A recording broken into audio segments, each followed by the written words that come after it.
And now, Horror Stories Podcast.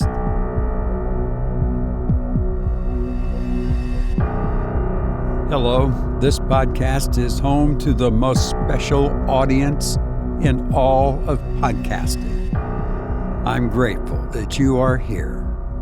I'm Robert Crandall, and I'm not a robot. I'm a flesh and blood human being, yes, and I read fiction horror stories. I also read listener nightmares, so be sure to send yours in to myhorribledream@gmail.com, and we read it on the air. We'd love to do that. And that brings me to my horrible dream. I've been getting dreams lately, short ones. This was just a few nights ago. As you know, I have leukemia. Sometimes leukemia will leave marks on your skin that resemble a bruise, and also hot flashes. I've had about 4 of them. But the other night, I had a dream, or nightmare is far more appropriate than an understatement as well.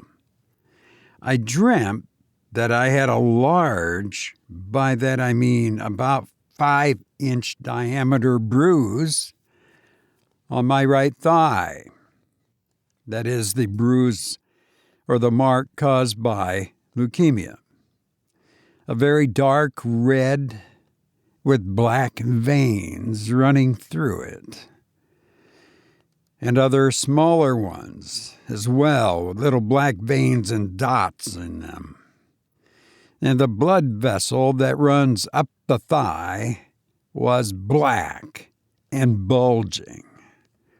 This was perhaps the most grotesque, vivid, and lucid image I have ever seen in a dream.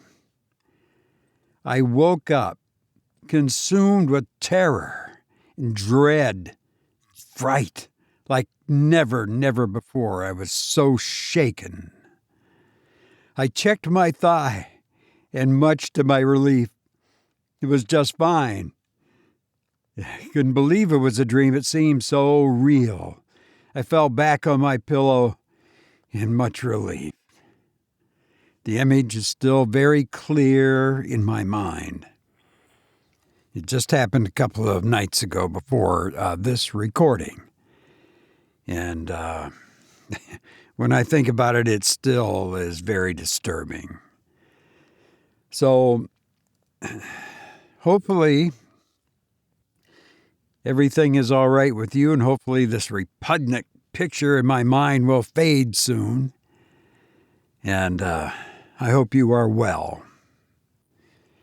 And I hope you are well enough and ready for a creepy story.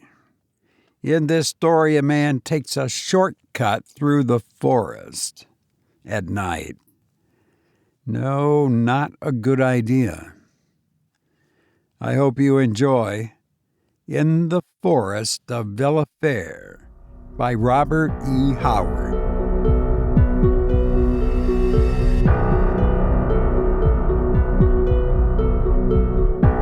The sun had set.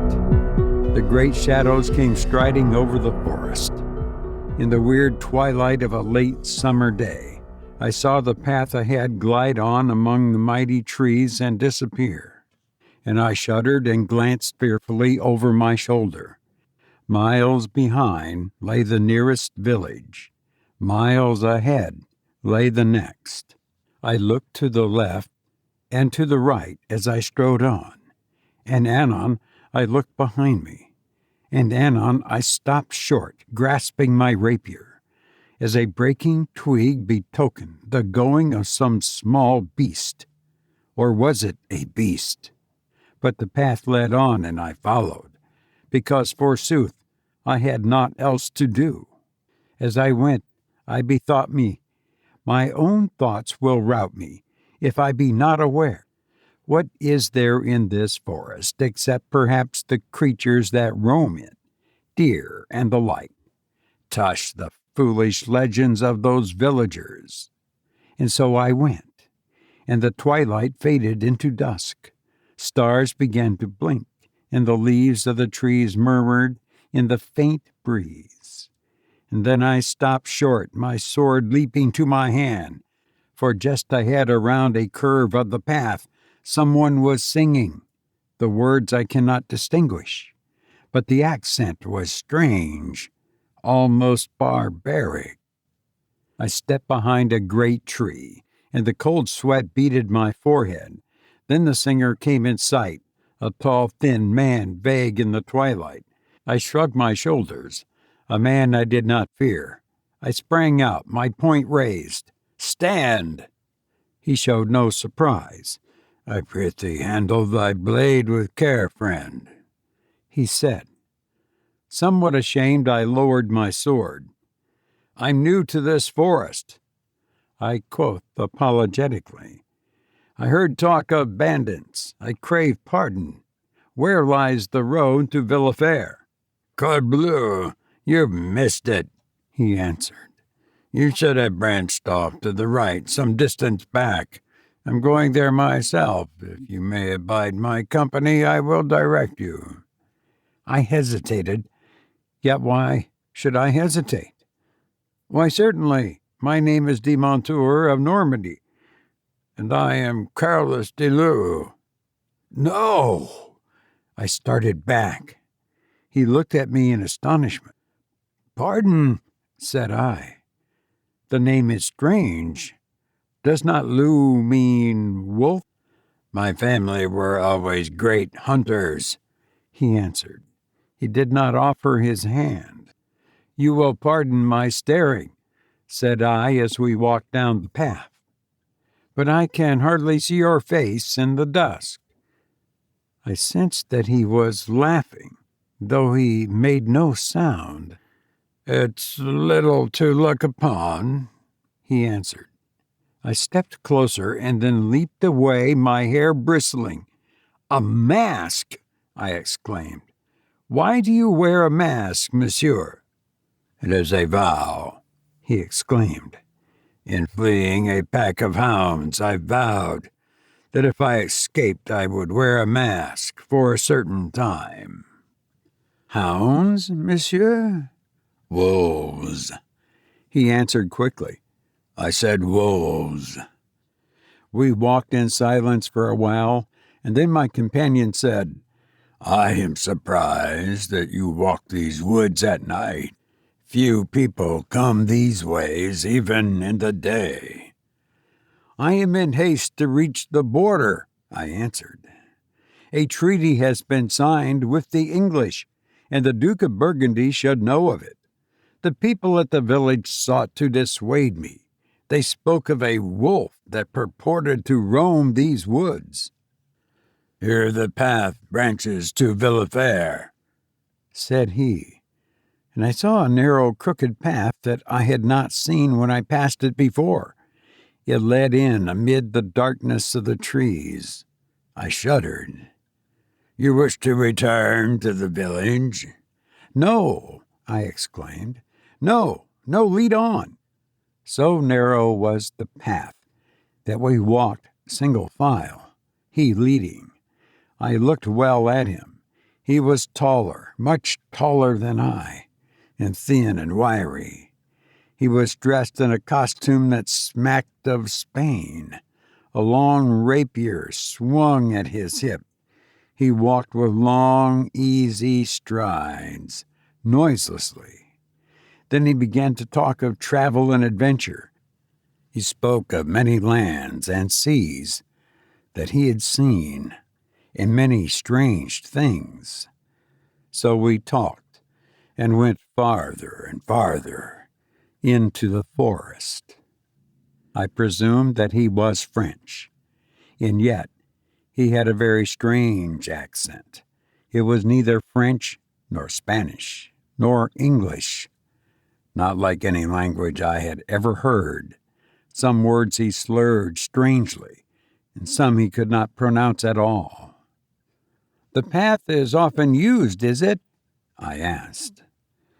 "Not by many," he answered, and laughed silently. I shuddered. It was very dark, and the leaves whispered together among the branches. "A fiend haunts this forest," I said. "So the peasants say," he answered, "but I have roamed it off and have never seen his face." Then he began to speak of strange creatures of darkness, and the moon rose and shadows glided among the trees. He looked up at the moon. "Haste," said he. "We must reach our destination before the moon reaches her zenith." We hurried along the trail. "They say," said I, "that a werewolf haunts these woodlands." "It might be," said he, and we argued much upon the subject. "The old women say," said he, "that if a werewolf is slain while a wolf, then he is slain. But if he is slain as a man, then his half-soul will haunt his slayer forever. But haste thee, the moon nears her zenith." We came into a small moonlit glade, and the stranger stopped. "Let us pause a while," said he. "Nay, let's be gone," I urged. "I like not this place." He laughed without sound. "Why," said he, "this is a fair glade. As good as a banquet hall it is, and many times I have feasted here. Ha, ha, ha! Look ye, I shall show you a dance." And he began bounding here and there, and on flinging back his head and laughing silently. Thought I, the man is mad. As he danced his weird dance, I looked about me. The trail went not on, but stopped in the glade. "Come," said I, "we must on.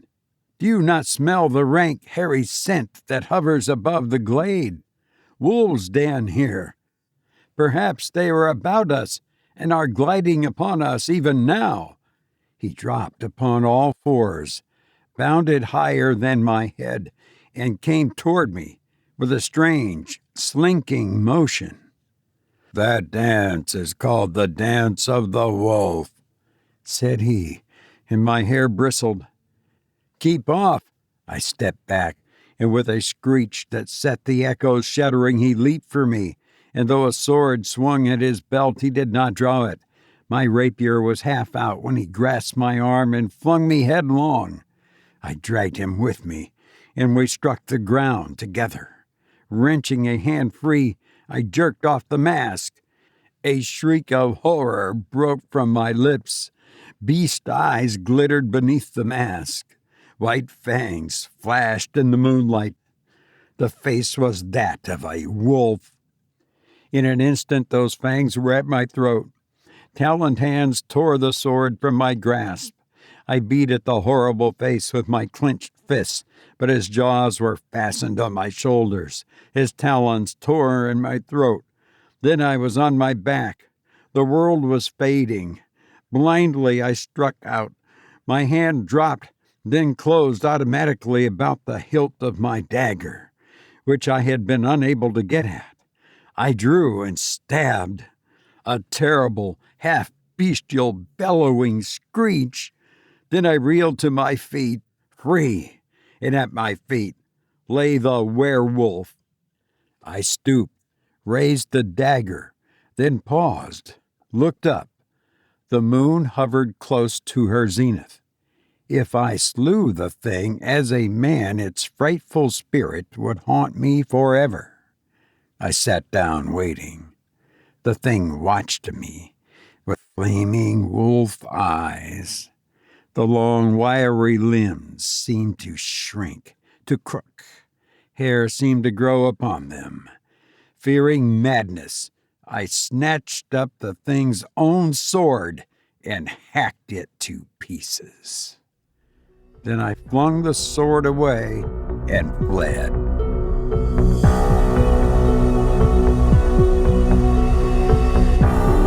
You've been listening to In the Forest of Villefere by Robert E. Howard, who once said, "It's only the promise of death that makes life worth living."